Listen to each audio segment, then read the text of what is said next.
yaşımın içinde sen kıyacağın men olancık göründü. Borcağını alanımda men senin beni sire bağlayışın yadımda. Borcağını alanımda men senin beni sire bağlayışın yadımda. 5 yaşından 8 yaşın içinde üçüncümde okan bolup göründü. Kolpağından çekenimde men senin ağamaydı vurdur onun yadında. Kolpağından çekenimde men senin ağamaydı vurdur onun yadında.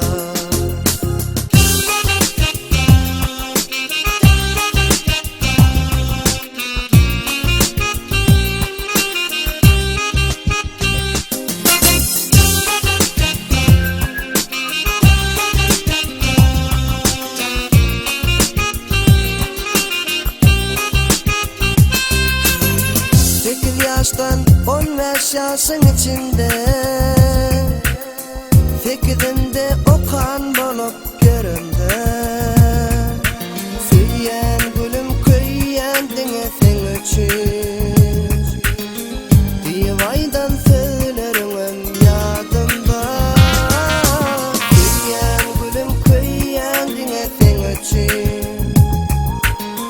divaydan söylerim yadımda.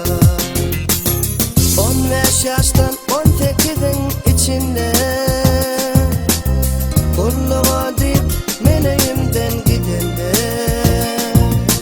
Araşarın men sana divaydan söylerim yadımda.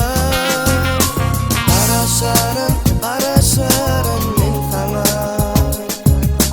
divaydan söylerim yadımda.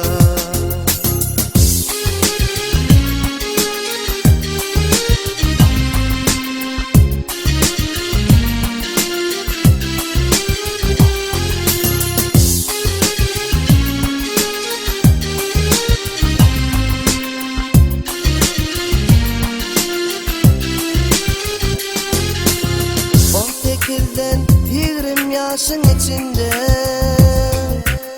kulluğumdan Kaydırı'ya gelinde.